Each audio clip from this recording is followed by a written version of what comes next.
கண்ணன்.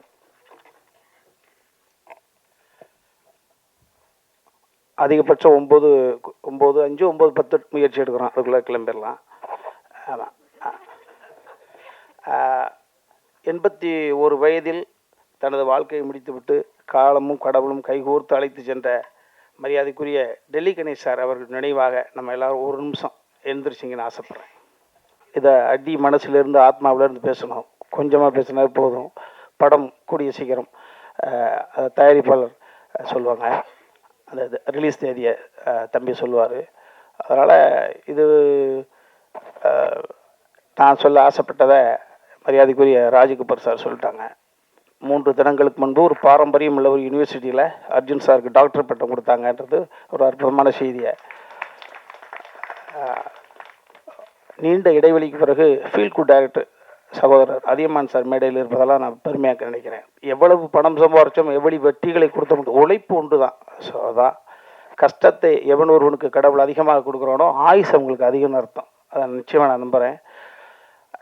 நீண்ட இடைவெளிக்கு பிறகு சக இயக்குநர்களை மேலே பார்ப்பது சந்தோஷம். அதையெல்லாம் தாண்டி ஒரு 77 to 87 10 வருட காலம் இந்த பூமியில் ஆட்சி செய்த, ஒரு நாள் ஒரு மருந்துக்கு கூட சிறைக்கு போகாத வகையில் மிகப்பெரிய புரட்சித் தலைவர் புகழை மிகப்பெரிய ஒரு கவசமாக இருந்து காத்த ஆரம்பி ஐயா அவர்களுடைய அருமை மருமகன், சுய ஒழுக்க சிந்தனையாளர், நேர்மையின் உச்சம், எல்லாரும் சேர்ந்து வந்து அமர்ந்திருப்பதை போல சத்யஜோதி தியாகராஜன் ஐயா வந்து அமர்ந்திருப்பதை நான் நினைக்கிறேன். இங்கே எம்ஜிஆரும் நீங்களே, ஆரம் வீரப்பன் ஐயாவும் நீங்களே, எல்லோரும் நீங்களே. மகிழ்ச்சி ஐயா. எனது மகன் உமாபதி இயக்குநராக பரிமளிக்கக்கூடிய இந்த விழாவிலே நீங்கள் வந்து அமர்ந்திருப்பது, இவ்வளவு நேரம் அமர்ந்திருப்பது, நான் கூட நினச்சேன் பேசிட்டு கூட நம்பிடலாம்னு. ஆனால் நீங்கள் ஆசைப்பட்டு அமர்ந்திருக்கிறீங்க, மறக்க மாட்டேங்க ஐயா. உங்களுடைய பொன்னான நேரம், ஒரு குடும்ப விழாவிலிருந்து வந்து உங்களுடைய அந்த பிள்ளையை ஆராதனை பண்ணுறீங்க, ஆசீர்வாதம் பண்ணுறீங்க. வாழ்க்கையில் எந்த நிர்देசம் மறக்க மாட்டேன். ரொம்ப மகிழ்ச்சிங்க ஐயா. அடுத்ததாக நான் ஃப்ளோவாக பேசுகிறதில்ல. தம்பி சுரேஷ் காமாட்சி வந்து இந்த கதையை தம்பி வெற்றி குமரன் சொன்னதை போல் ஒரே சந்திப்பு 2 மணி நேரம் படத்தை எப்படி ஓட்டி ஒரு சந்திப்பில் காமிச்ச தம்பி அண்ணன் அடுத்து என்ன பண்ண போகிறீங்க நாப்பில். திரும்பவும் சொல்லுகிறேன், இது சபைக்காக கிடையாது. இந்த கதை உருவானதற்கான காரணம், நான் சின்ன வயசில் என்னை விட வயதில் மூத்தவர்கள், என்னை விட இந்த பூமியை முதல்ல பார்த்தவர்கள், அவர்கள்ட்ட பார்த்த உடனே, அது குறிப்பாக கிழவிகளாக இருந்தால், கிழவனாக இருந்தால் 10-12 வயசில் அருகில் அமர்ந்து சுருங்கி போன தசையை தடை விட்டு அவருடைய வாழ்க்கையை நான் கேட்பேன். தாத்தாவுக்கு உனக்கு எத்தனை மாதிரி சண்டை பிடிச்சி, ஃபஸ்ட் நைட்டே நினச்சா இல்லை கொஞ்சம் 5 நாள் செடு நினச்சா, சண்டை போட்டு பிரிஞ்சது பிறகு யார் முதல்ல போய் பேசுவாங்க? அப்படியா? ஓஹோ. இப்படி அந்த மலரும் நினைவுகளை கிளறி விட்டு அப்படியே கொட்ட வச்சிருவ. கட்ட பேச்சு துணைக்கு ஆள் இல்லாமல் இருக்கக்கூடிய பெரியவர்களிடம் பேசுகிற பொழுது அவர்கள் வாழ்ந்த வாழ்க்கையை வரிசைப்படுத்திடுவாங்க. ஸோ அது இளம் பிராயத்தில் எனக்கு ஒரு கருத்து. அதனால தான் வாயை திறந்தால் பேசக்கூடிய சக்தி இருந்ததுன்னா அந்த இதெல்லாம் இந்த ஸ்டோரேஜ். அதற்கு பிறகு ஓரளவு இந்த திரையுலகம் எனக்கு ஒரு சிறிய பெயரை கொடுத்த பிறகு, சகோதரர் பிரபு சாலமன் மூலமாக ஒரு பெயர் எனக்கு கிடைத்த பிறகு, நான் என்னை பார்க்கக்கூடிய பெரிய தொழிலதிபர்களாக நான் அவுட் ஆஃப் சப்ஜெக்ட் பேசுகிற பொழுது, தத்துவம் பேசுகிற பொழுது அப்படி மடை திறந்த விளம்பரம் உண்மையை கொட்டிடுறாங்க. அது தனுசு ராசி, மீன இலக்கணம், புரோடம், அது நம்ம தான் தோணுது, எல்லாம் சொல்லிடுவாங்க. அப்படி நிறைய தொழிலதிபர்களுடைய கதையை நான் கேட்கிற பொழுது, ஒரு குறிப்பிட்ட ஒரு தொழிலதிபர் மனிதல் புனிதராக இருக்கக்கூடிய ஒரு அற்புதமான ஒரு ஆத்மா, அவருடைய நினைவுகள், அவர் வாழ்ந்த வாழ்க்கையை, அவருடைய ஒட்டுமொத்த ரகசியத்தையும் பச்சை குழந்தை போல இளநிக்கு இருக்கக்கூடிய தண்ணி போல அப்படியே கொட்டி தீர்த்தாரு. அது உள்ளுக்குள்ள இருந்தது. சரி, இது எப்பாவது வடிவப்படுத்தணுமே அப்படின்னு நினைக்கிற பொழுதுதான் எனது தாய் எனக்கு கொடுக்கவில்லை. ஆனால் இன்னொரு தாய்க்கு பிறந்து எனக்கு தம்பியாக இருந்து என்னை தாங்கி பிடித்து கொண்டிருக்கக்கூடிய என் வாழ்க்கையினுடைய மிச்சம் உச்சம் எல்லாமே சமுத்திரக்கனி தான். அதை எல்லா இடத்துலையும் சொல்லுவேன். இந்த சினிமா என்னை எத்தனையோ புரட்டி எடுத்திருக்குது. என்னை பயன்படுத்துவார்கள், பயணம் செய்வார்கள், பயணத்தோடு இருப்பார்கள். என் பக்கத்திலும் இருப்பான் என்றால் என் அன்பு தம்பி சமுத்திரக்கனி தான். எனது ஒட்டுமொத்த உறவுகளும் ரத்த சொந்தம் ஒட்டுமொத்தமாக விட்டாலும் தம்பி வீட்டில் போனால் தனியாக சந்தோஷமாக பார்த்துக்கலாம். அதை விட்டு தான் எங்கள் வீட்டில் மிரட்டிக்கிட்டே இருக்கேன் நான். என் தம்பி இருக்கான், என் தம்பி கொஞ்சம் அப்படி மரியாதை ரைட்டாக டீ 7 மணிக்கு கொடுத்து 7:10 வந்தாவே எனக்கு தாழ்வு மனப்பான்மை ஆயிரும். என்னடா 5 நாள் ஷூட்டிங் போல என்ன 7:10 வருது காஃபி? ஓ, அப்போ தம்பி சமுத்திரக்கனிக்கு போன போட்ட வேண்டியதான்.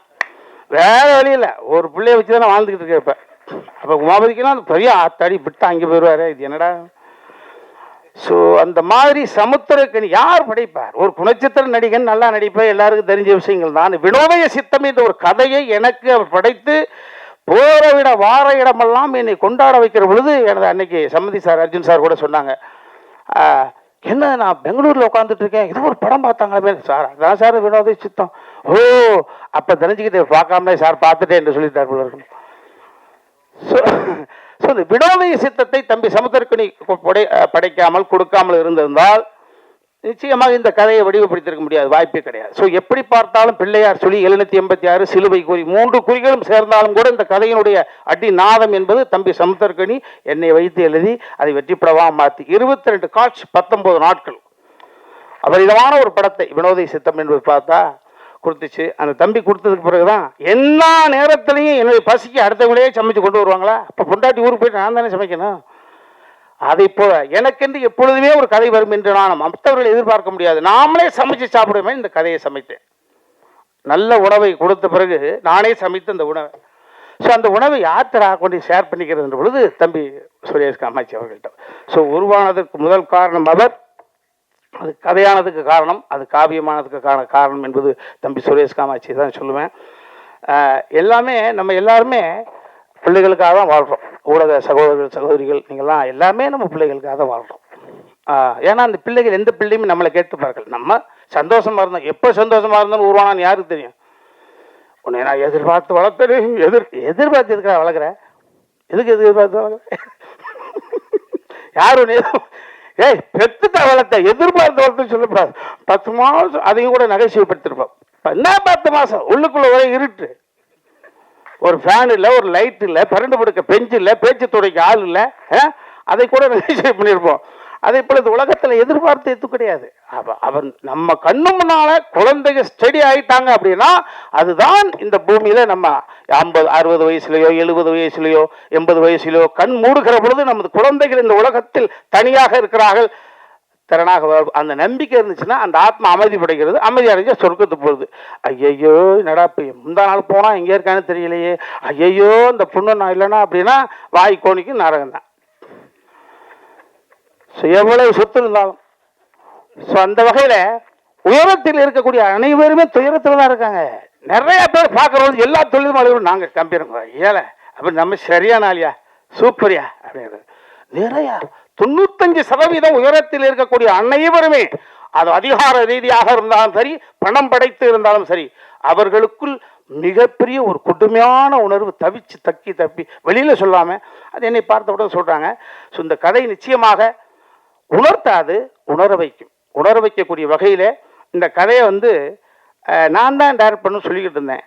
தம்பி சுரேஷ் காமாட்சி ஆசை இருக்கு மாதிரியா அப்படி போரு தம்பி சுரேஷ் பார்த்துச்சு, அண்ணே இனிமே புகழ வாங்க ஃபர்ஸ்ட் ஷாட் 2 பேரும் கம்பைன் டைரக்டர் போடணும்னு நினச்சிக்கிட்டு இருந்தோம். தம்பி ஒத்துக்க மாட்டேன்ட்டான், உமா ஒத்துக்க மாட்டேன்ட்டான். அப்பா நான் உங்களுக்கு அசோசியேட்டாக பண்ணி கொடுக்குறேன். ஆனால் ஃபர்ஸ்ட் டே என்னடா நான் த்ரூட்டாக நடிக்கிறேன்டா, நான் ஆக்சிடென்ட் மூஞ்சி கோணிடும்டா, கொஞ்சம் நான் ஓய்வு எடுக்கிற அப்படியே 2 பேரும் நான் த்ரூட்டாக நடிக்க போகிறேன், தம்பி அண்ணன் நடிக்க போது உனக்கு என்ன பிரச்சனை இல்லைப்பா, டைவெர்ட் ஆகக்கூடாது அப்படின்ற கூட. இப்போ சுப்பிரமணியபுரம் என்ற ஒரு படத்தினுடைய விஷயம், சுப்பிரமணியபுரம் என்ற படத்திலே தம்பி நீ என்னுடைய மகன்றதுக்காக யாரும் பார்க்க மாட்டாங்க, உன்னிட தனித்தன்மை என்ன இருக்கு, அவன் தனித்தன்மை ப்ரூவ் பண்ணால் மட்டும்தான் அவன் மீது ஒரு ஒரு மரியாதை வரும்.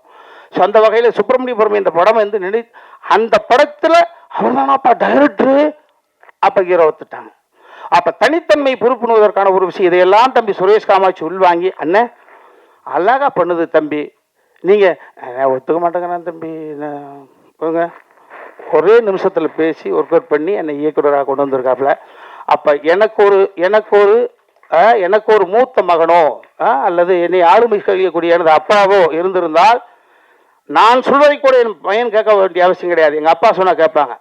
அதே போல ஒரு தந்தை ஸ்தானத்திலிருந்து அவனை இயக்குனர் ஆக்கியிருக்காப்பா. ஆமாம், எங்கள் அப்பா இருந்திருந்தாருன்னா, ஜெகநாதன் பிள்ளை இருந்திருந்தாருன்னா எதை செய்திருப்பாரோ அதை செய்திருங்கப்பா. வாட் எவர் இட் இஸ், உன் வாழ்க்கையில் நாங்கள் 2 தடவை கலந்துருப்போம், எவ்வளோ உயரத்துக்கு பாருங்க கொண்டு இருக்க வயல் சென்றாலும் உனக்கு கடமைப்பட்டவனு சொல்லிட்டான். நான் சொல்லாமல் இருந்து தான் சங்கட்டம், ரொம்ப மகிழ்ச்சி. ஸோ இந்த எல்லா தம்பிமார்களும் இந்த படத்தில் நடித்த அத்தனை நிறைய நிகழ்வுகள் இருக்குது, அதில் நாங்கள் ஷேர் பண்ணிப்போம். ஆமாம், மீண்டும் நான் சொன்னால் செயற்கையாக இருக்கும். இந்த படம் நிறைவாக வந்திருக்கு, எனக்கு பிடிச்சிருக்கு. ஆமாம், அது எனக்கு பிடிச்சிருக்குன்ற காரணத்தினால தான் இவ்வளோ நேரம் சிரித்தேன். பாருங்க, முகம் நல்லா இருக்குது. என் மனைவி வந்திருக்காங்க. ஆமாம், எனக்கு வந்து வாழ்க்கையில் ஏற்ற இறக்கம் எனக்கு இனிமேல் அவள் தான். எங்கள் அம்மா இல்லை, எங்கள் அப்பா இல்லை. என் தாயாகவும் தந்தையாகவும் இருந்து பார்க்கக்கூடிய மனைவி தன் மகன் எனக்காக வரல. அதை திரும்பி சொல்கிறேன். அர்ஜுன் சார் எனக்காக வரல, அதையும் சொல்லி போடுறேன் நான். ஆமாம், இதெல்லாம் நிறையா சொல்லி பண்ணாமல் என் மனைவி எனக்காக வரலன்ற போது அப்புறம் என்ன, உமாபதிக்காக தான் மகனுக்காக தந்தை தாய் வந்துருக்காங்க. அதே மாதிரி தான் என் மகள் எந்த நிகழ்வுகளுக்குமே போனதில்லை. ஜஸ்ட் ஒரு கோல்டு மெடல் வாங்கின புள்ள. ஆமாம், அது வந்திருக்கு. என் மருமகன் மேலே உட்காந்துருக்காரு. அந்த வாய்ப்பு கிடச்சிச்சு. அவரே ஒரு 2 சீல் நடிக்க வச்சுக்கிட்டோம். போட்டு லாக் பண்ணி வச்சிடணுமா இல்லையா? ஆமாம் ஆமாம். அதே மாதிரி எங்களுடைய இன்னொரு மகள், எங்கள் குடும்பத்துக்கு வந்த ஐஸ்வர்யம், பெரிய பெரிய கொடை, காலம் எங்களுக்கு கொடுத்த கொடை. ஒரு 6-7 மொழிகள் பேசக்கூடிய அளவுக்கு வல்லமை. புரட்சி தலைவி ஜெயலலிதா அம்மாவுக்கு பிறகு பல மொழிகள் பேசக்கூடிய சீதா பயணம் என்ற ஒரு படத்தில் அவங்களுக்காக வச்சு மிக பிரமாண்டமான படைப்பை, தனது மகளுக்காக ஒரு படைப்பை எடுத்திருக்காங்க அர்ஜுன் சார். ஆமாம், அவருடைய உடன்பிறந்த தங்கை அஞ்சனா பாப்பா வந்திருக்காங்க. இது ஒரு அற்புதமான குடும்ப விழா. அதை இன்னி பல வருடங்களாக பார்த்துருக்குறீங்க. இதை அன்பு தம்பி சமைத்திருக்கிறீங்க. 5:30 மணி ஃப்ளைட் பிடிச்சி ஃபுல்ல ஓடி வந்து உட்காந்துட்டு இருக்கு. ரொம்ப மேலே சொல்ல மாதிரி எல்லோருமே நல்லவர்கள் மாதிரி, நல்லவர்களெல்லாம் சேர்ந்து ஒரு காரியத்தை செய்கிறோம். அது நல்லதாகவே நடக்கும். அந்த நல்லதை உங்களிடம் மட்டும்தான் நாங்கள் செய்வோம். எனக்கு இனிமேல் ஒன்றும் பிரச்சனை கிடையாது. கனவுகள் நிறையாக இருக்கிறது. இந்த அவையில் அமைந்திருக்கக்கூடியவர்களுடைய துயரத்தில் ஷேர் பண்ணிக்கொண்டு நிறைய நாள் கனவு. இப்போ தான் மகனுக்கு கல்யாணம் ஆயிருக்கு. நான் வல்லமை கொண்டவனாக எனக்கு வந்து இருக்கிற பொழுது நிச்சயமாக அதை உங்களோட நான் ஷேர் பண்ணிப்பேன். ஏன்னா உலக இவ்வளோதான், எவனுக்கு எப்போ எதுன்னே தெரியாது. இந்த படம் நிச்சயமாக இந்த ராஜா கிளி கூண்டுக்குள்ளே இருந்துச்சு. இப்போ ஒரு அற்புதமான தருணத்தில் கூண்டு விட்டு வெளியில் வந்து பறக்குது. மறுபடி எங்கள் ஐயா சொன்ன மாதிரி தான், தங்க கிளியாக பவனி வர எல்லாம் உள்ள இறைவனை பிரார்த்தனை பண்ணிக்கிறேன். யாரையாவது விட்டுருந்தால் நிறைய மேடைகள் இருக்கு, அங்கே பேச போகிறோம். சேனல்னே விடாது. அதனால் யாராவது விட்டுருந்தா பண்ணிக்கப்பா ஃபோன் போட்டு அழுகாதீங்களா, மகிழ்ச்சி.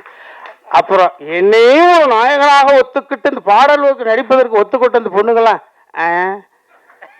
எவருக்கா? ஐயோ இல்லை, சினிமா அப்படி இல்லை. இப்போ அதில் அனுபவம் தான். அந்த அனுபவங்கள் வந்து உள்வாங்கிக்கிறது. பெர்ஃபார்ம் என் மேலே எனக்கு நம்பிக்கை இருக்கா?